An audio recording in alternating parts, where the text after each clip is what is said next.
Buscamos en nuestras Biblias Esther capítulo 4, versículo 13.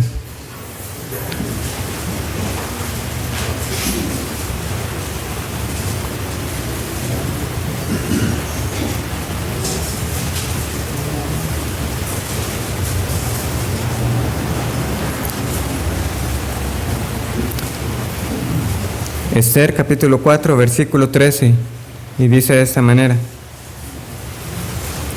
Entonces dijo Mardoqueo que respondiesen a Esther: No pienses que escaparás en la casa del rey más que cualquier otro judío, porque si callas absolutamente en este tiempo, respiro y liberación vendrá de alguna otra parte para los judíos, mas tú y la casa de tu padre pereceréis.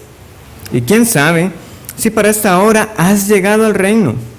Y Esther dijo que respondiesen a Mardoqueo: Ve y reúne a todos los judíos que se hallan en Susa, y ayunad por mí, y no comáis ni bebáis en 3 días, noche y día. Yo también con mis doncellas ayunaré igualmente.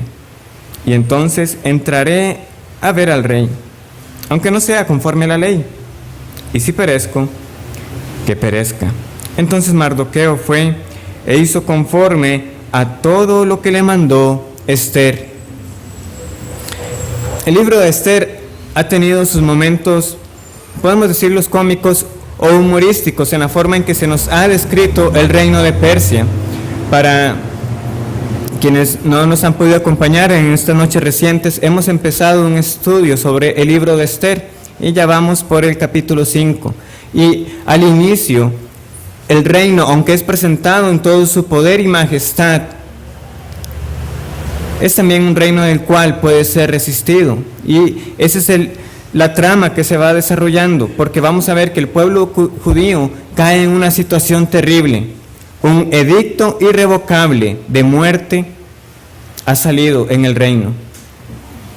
Por eso, aunque al principio se nos describen los excesos de forma pomposa de este reino, en particular, la situación que se describe en el capítulo 3 y 4 ha sido en un tono serio, porque así la situación lo amerita. Es una situación terrible. ¿Qué pasaba en el capítulo 4? Ayuno, lloro, ceniza, ropa de luto, donde quiera que llegaba la noticia, porque no era algo para ser tomado a la ligera, era en serio. El peligro de muerte era real. Pero eso no era lo que se vivía adentro del palacio en este reino persa. ¿Qué era lo que se vivía adentro? Todo era fiesta y alegría. Ahí lo que sucedía afuera no tenía que ver con el reino. Cuando el pueblo estaba confundido, él se ponía a beber con su nuevo favorito, que era Amán ahora. Entonces tenemos una situación extraña, porque así como Esther entonces no tenía forma de enterarse de lo que estaba pasando fuera del palacio, Mardoqueo a la vez tampoco estaba muy enterado de lo que sucedía en sus adentros, en lo más íntimo, aunque él siempre pasaba ahí cerca. De hecho, él, después de hacer lamentación por toda la ciudad, él se colocó cerca del palacio con ese propósito, para que lo notaran. Y vimos entonces que por medio de un mensajero tuvieron que intercambiar palabras Esther y Mardoqueo. ¿Y qué era lo que no sabía Esther sobre el edicto de muerte? ¿Y qué no sabía Mardoqueo? Que Esther tenía más de 30 días de no ver al rey. Entonces, la pregunta de Esther es, o que le mandó con el mensajero: Mardoqueo, ¿usted piensa que va a valer la pena que yo me presente al rey? Lo más posible es que yo muera y no logre lo que usted me está pidiendo. Pero entonces vino la respuesta de Mardoqueo, que nosotros leíamos del 13 al 17. Esther, sea que usted calle o sea que usted hable, el peligro de muerte sigue siendo real para usted. ¿No ha pensado que la liberación puede llegar providencialmente y no de otra manera, sino por medio de usted, donde Dios la ha colocado en el trono para este mismo momento?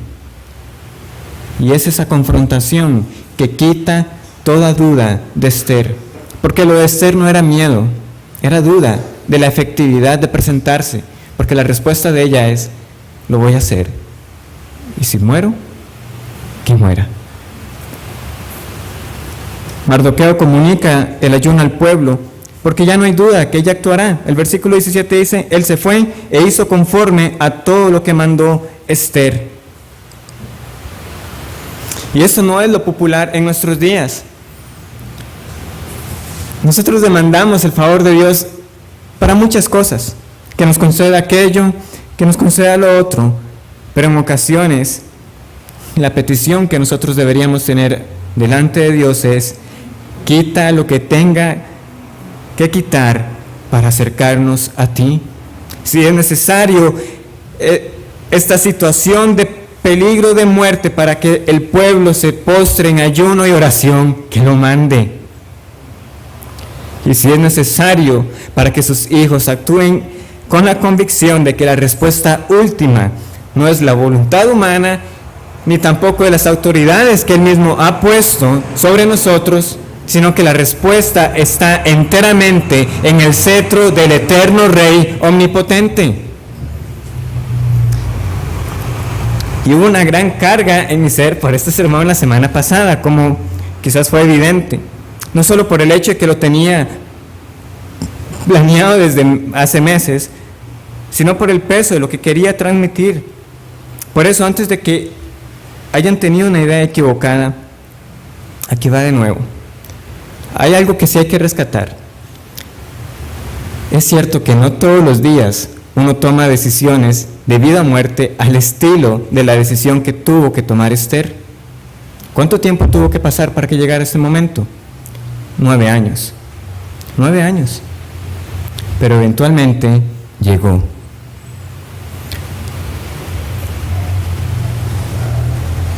No se dan esos momentos cruciales todos los días. Pero en un sentido, cada día las decisiones que nosotros tomamos reflejan lo que nosotros somos. ¿Vale? Y lo repito, reflejan lo que nosotros somos, no determinan lo que somos, aunque es una idea popular en estos días, que nuestras decisiones determinan qué tipo de personas somos, pero no, reflejan lo que ya somos, demuestran cuál es nuestra naturaleza, y cada día nosotros actuamos según las inclinaciones de nuestros deseos y de nuestra naturaleza. Muchos se engañan a sí mismos, de hecho, porque precisamente pueden hacer algunas acciones piadosas, que pueden ser alabadas, pero llegado el momento, habrá circunstancias que van a reflejar el verdadero carácter. Eso saldrá a relucir. Entonces, ¿qué están reflejando cada día nuestros actos, nuestras decisiones? ¿Están reflejando un apego a lo material, a la comodidad, a la estabilidad, a una vida sin sacrificios? Si ese es su anhelo, me temo que cuando vengan las demandas del servicio al Señor, usted será de los que toman el arado y vuelven la vista atrás. El si perezco, que perezca, no se refiere a que usted vaya en este momento e intente cruzar la calle con los ojos cerrados diciendo: bueno, aquí voy, Señor, si muero, que muera. Sí, es una decisión, sí, definitivamente es arriesgada, sí, es también una decisión muy tonta, pero no es de lo que se trata. El libro de Esther y en general este tema del riesgo en la Biblia. ¿De qué se trata? Es de cuando el mundo dice: esto va en contra de la ley de nuestro imperio, esto va en contra de lo que el mundo está acostumbrado a hacer. El Hijo de Dios va a decir: sí, yo sé que va en contra, pero yo actuaré como Dios espera que yo actúe. Dios dice que yo actúe de esta manera y con todo gusto pagaré las consecuencias de oponerme al mundo, pero agradarle a Él. ¿Pagará el precio? Esa es la pregunta. ¿Pagará usted el precio? Y a secas es una muy dura de contestar, pero ¿qué es lo que al final nosotros contemplamos? Y es que a diferencia de Mardoqueo, nosotros tenemos confianza en un mejor mediador que Dios ha provisto para su pueblo, mucho mejor que Esther. Por lo tanto, esa pregunta se puede transformar de la siguiente manera: Pagará usted el precio de tomar riesgos por la causa de Dios, a sabiendas que hallará la gracia en medio de esas decisiones, porque por la obra intercesora de Cristo ahora tiene libre acceso al trono celestial.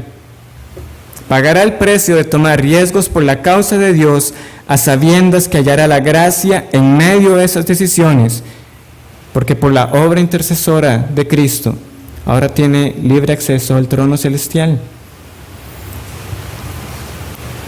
Oremos.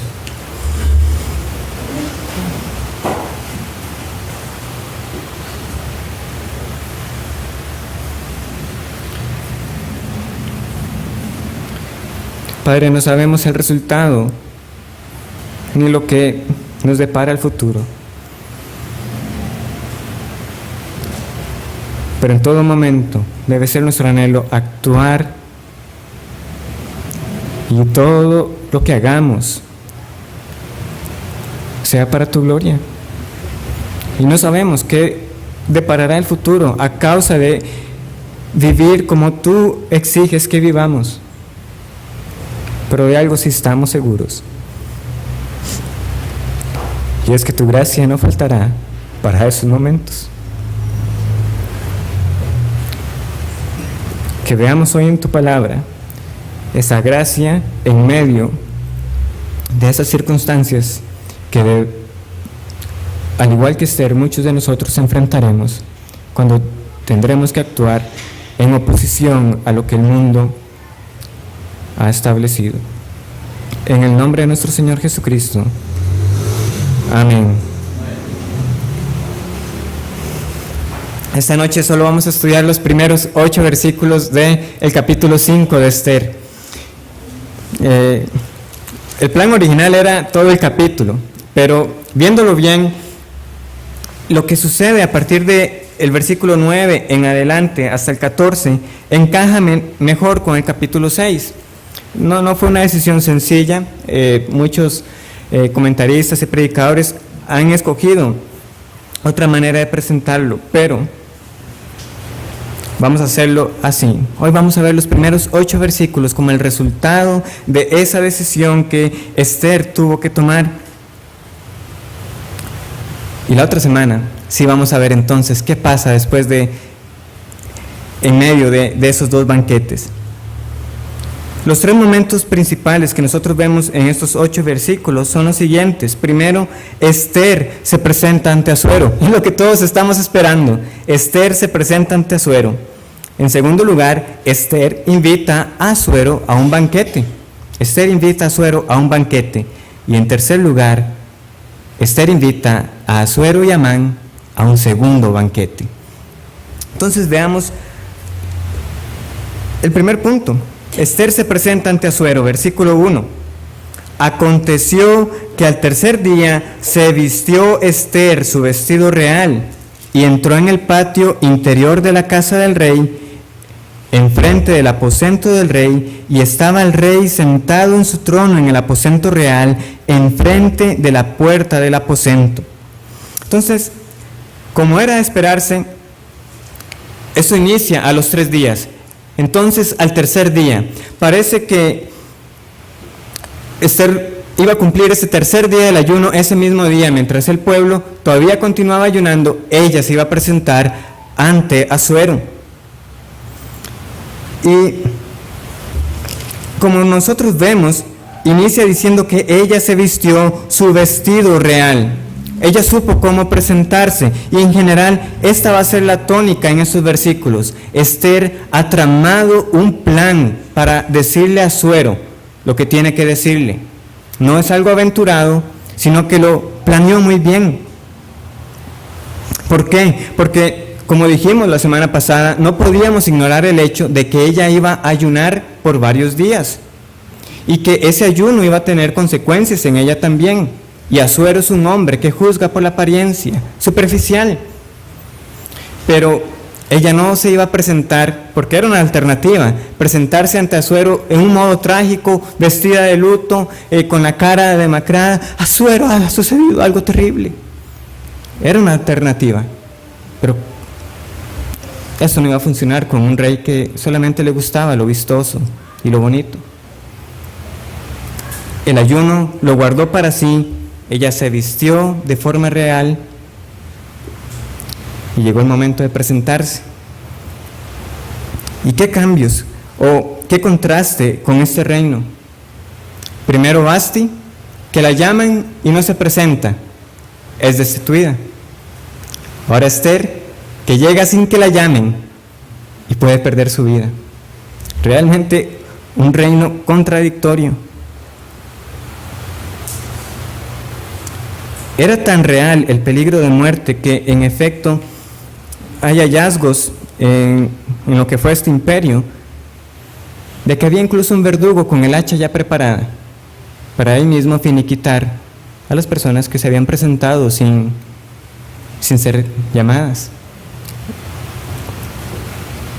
Pero el versículo solamente aumenta nuestra atención. Uno espera, bueno, ¿qué va a pasar cuando el rey vea a Esther? Pero el escritor nos empieza a dar todos unos datos de la posición, que Esther estaba aquí, el rey estaba del otro lado, y uno, pero bueno, ¿en qué momento va a ver Asuero a Esther? Y entonces viene el versículo 2, y cuando vio a la reina Esther que estaba en el patio, ella obtuvo gracia ante sus ojos, y el rey extendió a Esther el cetro de oro que tenía en la mano.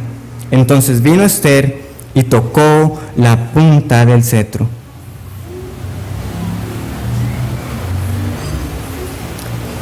El gran momento ha llegado. ¿Y qué leemos nosotros? Ella obtuvo gracia ante los ojos de Asuero. Es una expresión que ya hemos visto en este libro, ¿verdad? En el capítulo 2.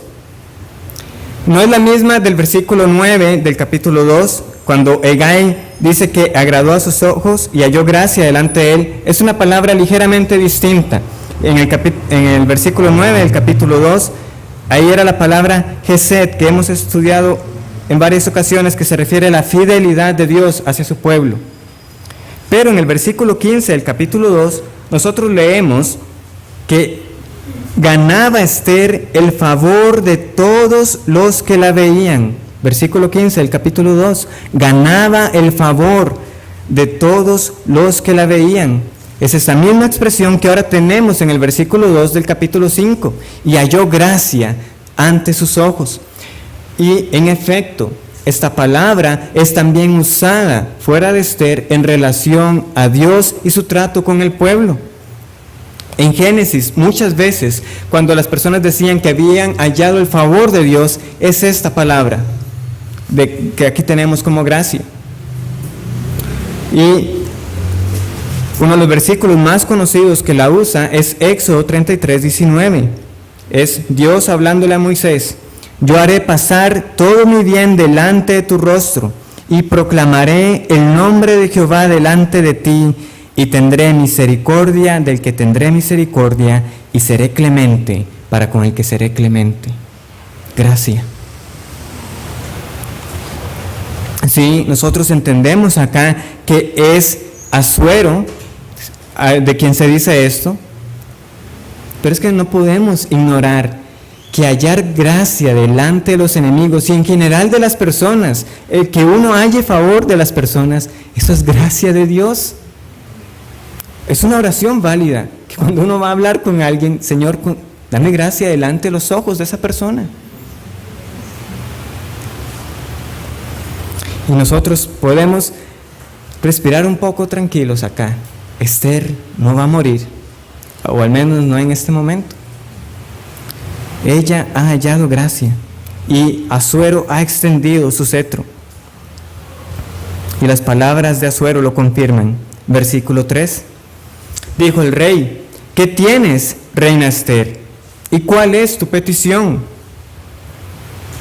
Hasta la mitad del reino se te dará. No solo le está perdonando la vida, sino que de inmediato Asuero sabe que hay un buen motivo para que ella esté ahí. Él le pregunta: ¿qué tienes, Esther? O sea, ¿qué pasó? Él sabe que definitivamente para que ella se haya arriesgado a presentarse sin ser llamado, algo tiene que haber.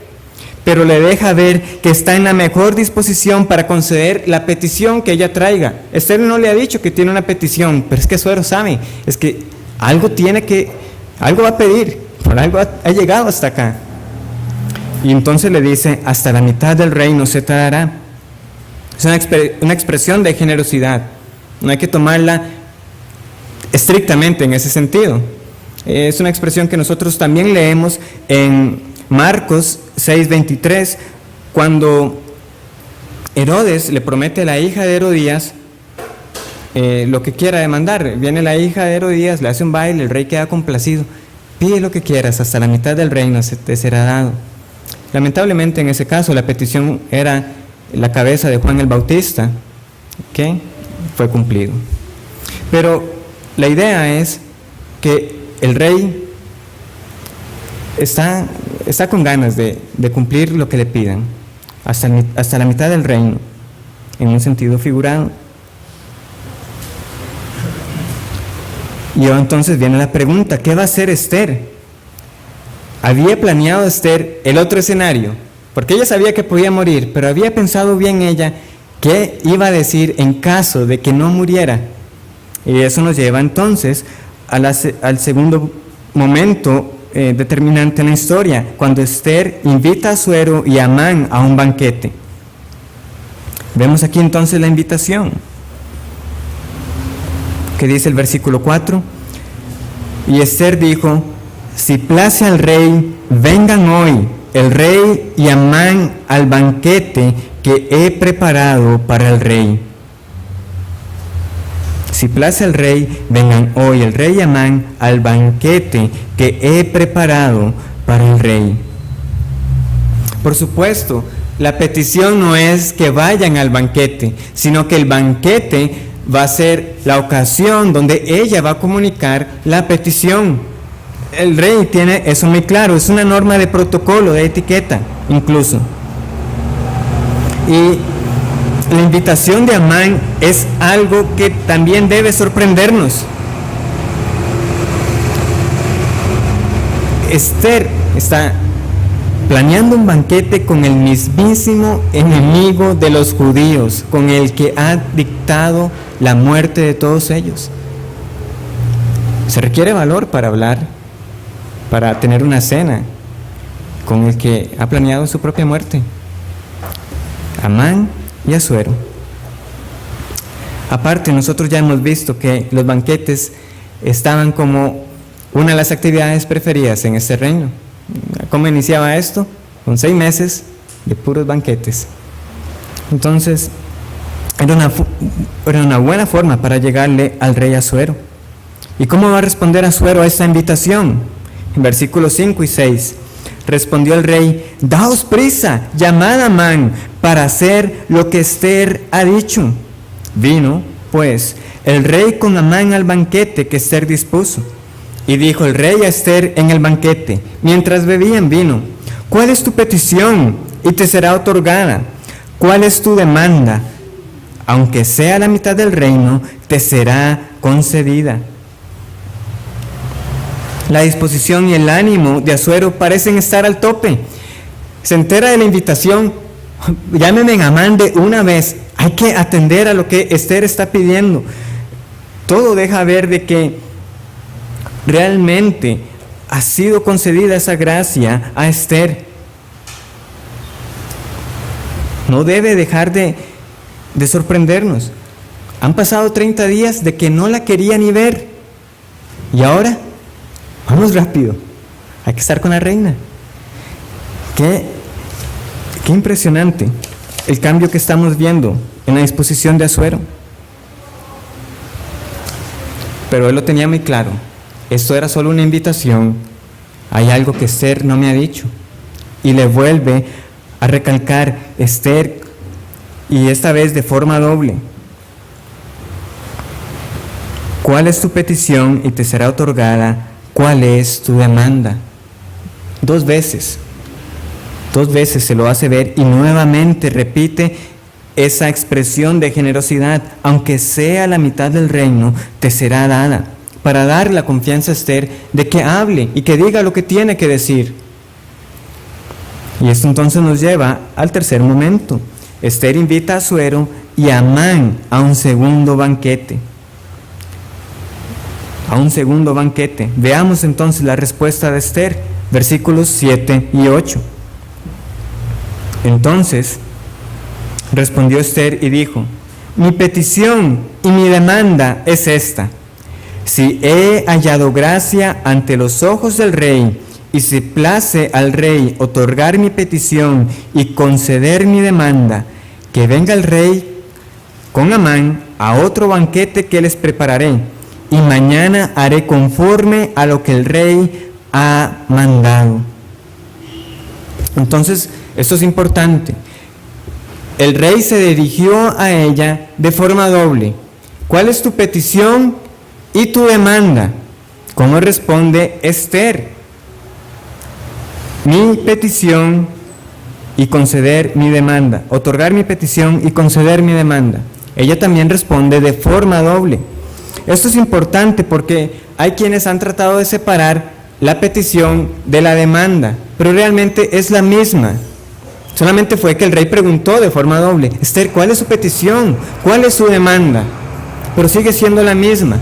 No es que la petición era el banquete y la demanda era lo que le iba a decir en el banquete. No es eso. Sigue siendo lo mismo. La segunda invitación al banquete es eso nada más. Una invitación. Será en el banquete donde ella dará a conocer la petición y la demanda, que es lo mismo, que viene siendo lo mismo. Pero uno se pregunta, ¿por qué un segundo banquete? ¿Por qué un segundo banquete? Este rey está prácticamente suplicando: dígame, yo le voy a conceder. Pero Esther no le dice. Había un gran riesgo también en poner a prueba la paciencia de este rey, que no se caracterizaba tampoco por ser un rey paciente. Ya vimos que airadamente toma decisiones. Pero Esther esto lo ha planeado bien. Y ella sabe que más allá del día siguiente no lo puede posponer. Veamos con detalle entonces esa respuesta. Versículo 7. Entonces respondió Esther y dijo: mi petición y mi demanda es esta. Y nosotros tenemos 2 puntos suspensivos ahí.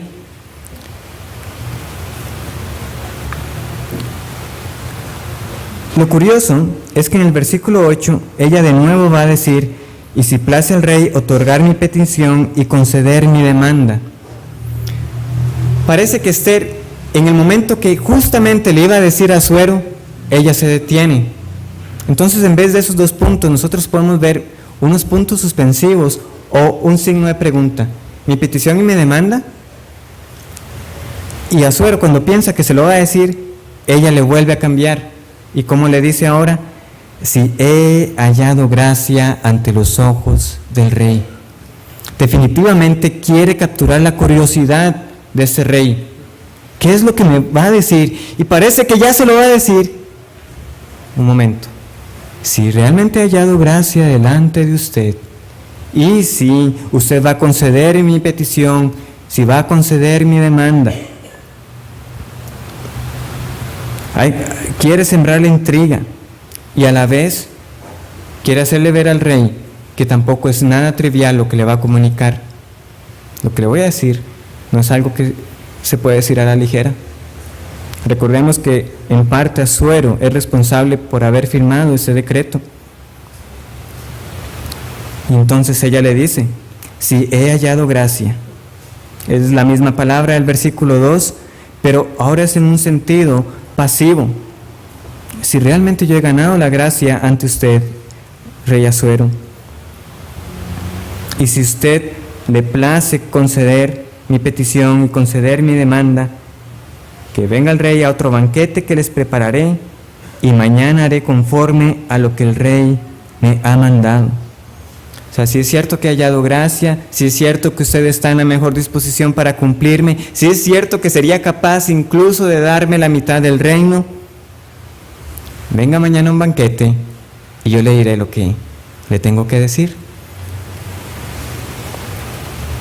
De esta manera, el rey, sin saber exactamente lo que le iban a pedir, lo están poniendo en una situación donde prácticamente va a tener que decir que sí, sin saber la petición. Porque en el momento que él llegara al banquete, ya desde ahí estaba diciendo: Esther, estoy llegando al banquete, quiere decir que yo voy a cumplir lo que usted me pida.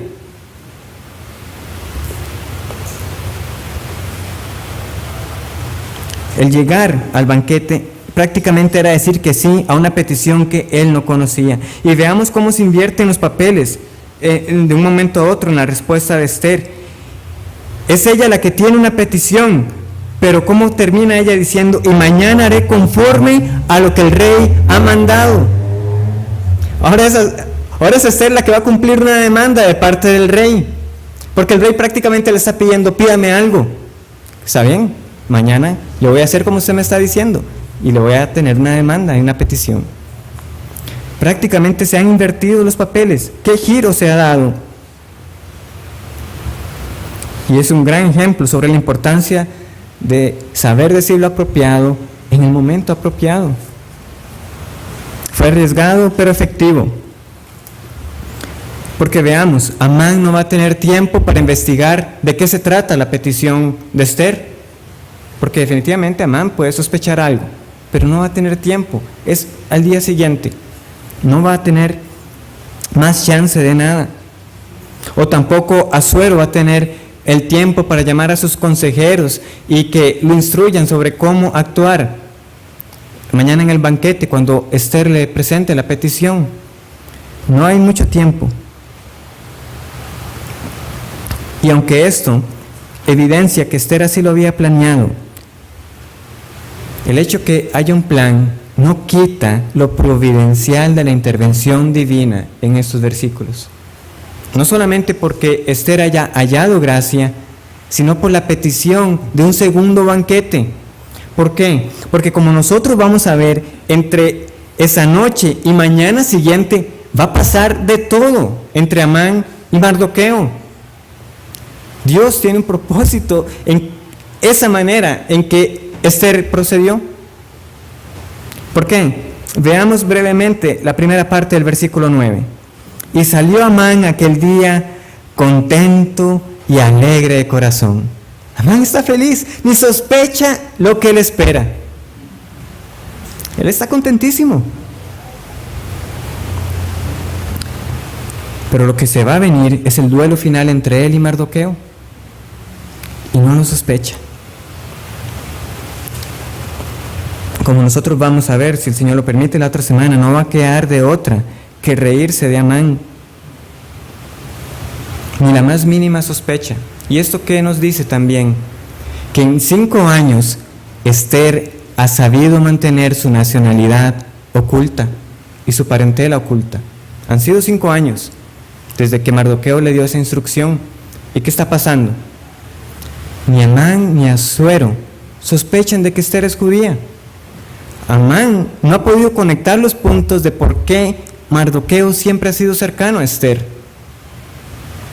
No se le ocurre de que sean familia.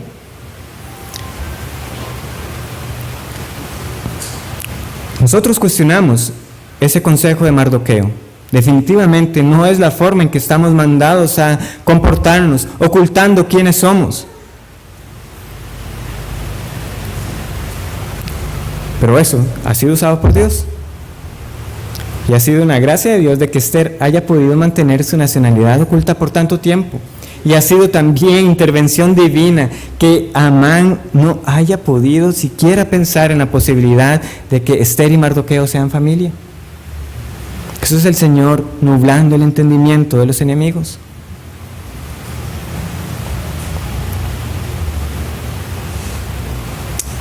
Que recordemos bien esta felicidad de Amán, porque será algo temporal, y de esta manera va a acontecer a todos los enemigos de Dios. Es el momento para la aplicación esta noche. Es solo una, y es la siguiente: el consuelo que hay en la gracia de Dios en medio de nuestras decisiones. El consuelo que hay en la gracia de Dios en medio de nuestras decisiones. Pareceré disco rayado, pero aquí va de nuevo. Hermanos, Dios no nos echa en cara nuestras decisiones.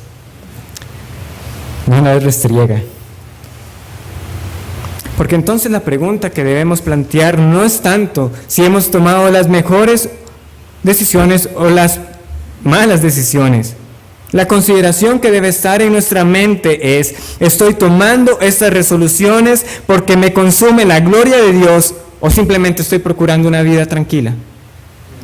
¿Usted está actuando porque procura la gloria de Dios o solamente quiere vivir tranquilo por lo que le resta de vida? ¿Qué lo motiva a usted a actuar como actúa? ¿Cuál será el resultado? ¿Quién sabe? Solo Dios lo sabe. Nosotros no. En ese sentido, Dios no toma riesgos, porque Él sí conoce todos los posibles resultados de cada acción que a cualquier persona se le hubiera ocurrido. Y las que resultan definitivamente son aquellas que Él ha determinado que van a redundar más para su gloria. Este desconocimiento del futuro es el que debería llevarnos a una completa dependencia en Él. No en lo que nosotros tenemos, porque al final de cuentas lo que tenemos nos ha sido dado también. Hacer aquello que debemos por la causa de Dios y el bienestar de su pueblo tiene su precio. Esther hizo aquello que iba en contra de la ley de Persia, pero que era conforme a la voluntad de Dios. Y estuvo bien, y hasta el momento va resultando bien. Y sé que alguno pensará, qué bonito, ni todo parece que va a terminar con un final feliz. Pero la Biblia no es un cuento que siempre tenga esos finales felices. No en esta vida terrenal, que es diferente a la gloria, que sí guardan con esperanza a los suyos. Asuero extendió su cetro, Esther vivió. En su momento, cuando Ruth tuvo que presentarse ante Boaz en medio de la noche, Boaz extendió el borde de su capa y Ruth recibió la promesa de matrimonio. Sadrach, Mesac y Abed-nego, estos tres judíos que estuvieron en Babilonia, le dijeron a Nabucodonosor, no nos vamos a postrar, Dios tiene poder para librarnos del horno de fuego. Y fueron echados al horno de fuego. ¿Y qué pasó? En efecto, Dios tenía el poder para librarlos del horno de fuego. Pero ellos habían dicho, y si no, igual no nos vamos a arrodillar.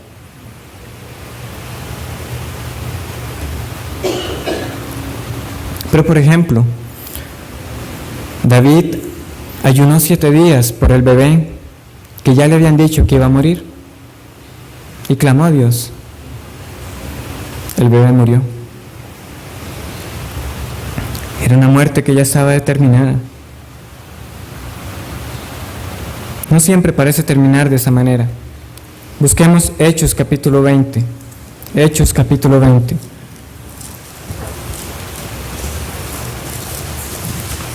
Para un ejemplo más.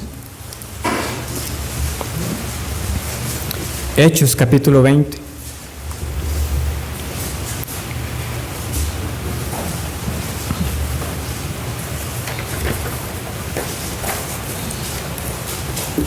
Versículo 22.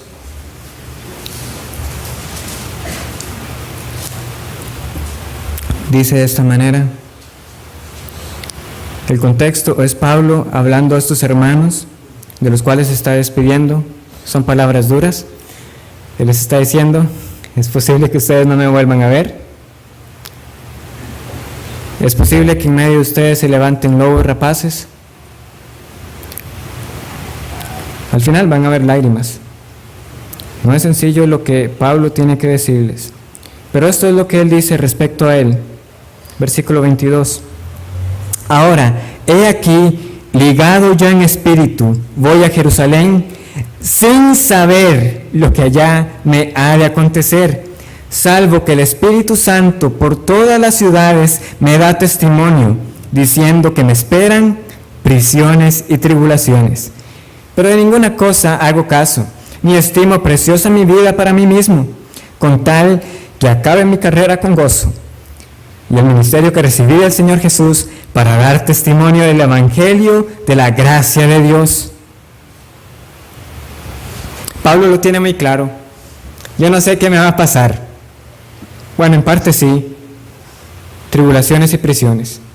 Uno dice, bueno, un momento, Pablo sí sabe en parte lo que le espera, pero igual eso no lo detiene.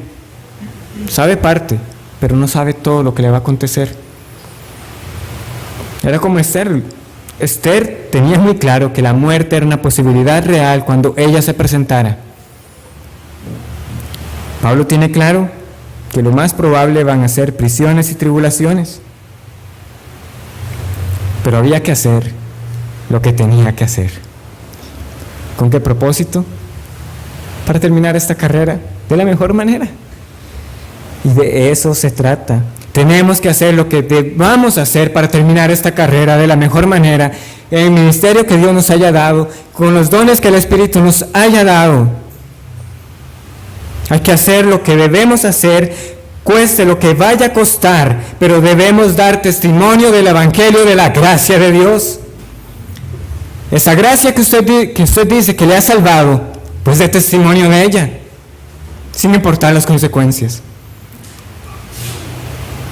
Requerimos gracia para actuar y requerimos gracia para también saber cómo actuar. ¿Por qué?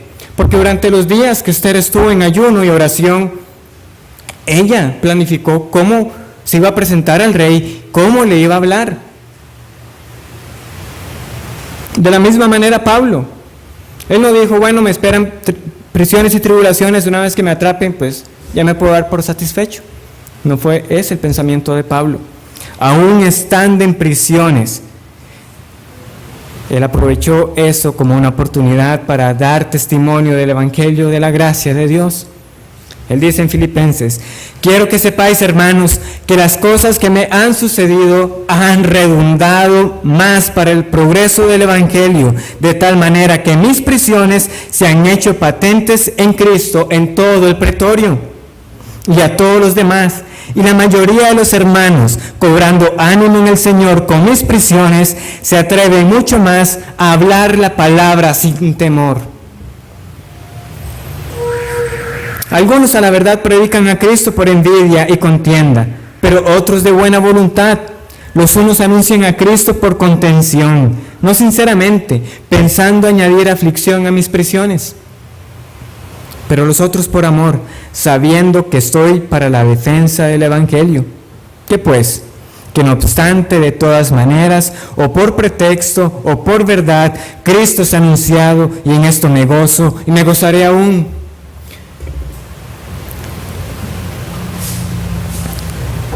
Enfermedad, desempleo, tantas situaciones que pueden llegar a nuestra vida.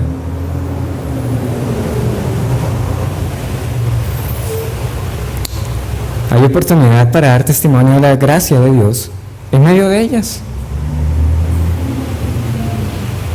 Gracia para actuar, gracia para saber cómo actuar. Y es que de eso se trata, hermanos, no de nuestros méritos, de nuestros esfuerzos. Debemos estar desesperados para acudir al trono de la gracia a cada instante, porque al final nosotros podemos decir, he trabajado para el Señor, pero no yo, sino la gracia de Dios en mí. Nosotros no hemos alabado las acciones de Esther y Mardoqueo al inicio del libro. Definitivamente no procedieron de la mejor manera. Pero ni esos pecados, ni las autoridades que habían en ese momento van a impedir que Dios ejecute lo que se ha propuesto. Por supuesto, no estamos diciendo que esto dé licencia para que pequemos, diciendo pues Dios va a efectuar su voluntad indistintamente. No. Sino que por medio de las circunstancias que Él traiga a nuestra vida, eso nos moldee cada vez más para ser hijos que le agraden en todo, y que llegado el momento se revele el verdadero carácter del creyente, porque nosotros tenemos esta promesa de parte del Padre.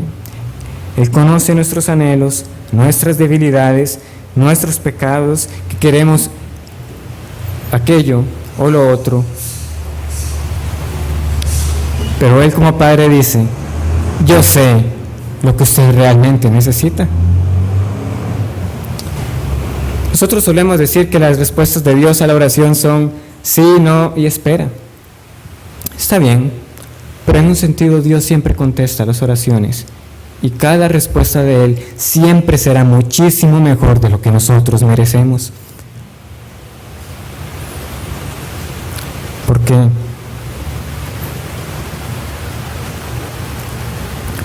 esa confianza de que Él tiene cuidado de su pueblo, aun en medio de las circunstancias que nos tocará vivir, de las decisiones que vamos a tomar. Nosotros tenemos esta convicción que sea que comamos o bebamos, todo lo vamos a hacer para la gloria de Dios. Y sea cual fuera el resultado de vivir para la gloria de Dios, el resultado lo conoce el Señor, el soberano de toda la creación. Oremos.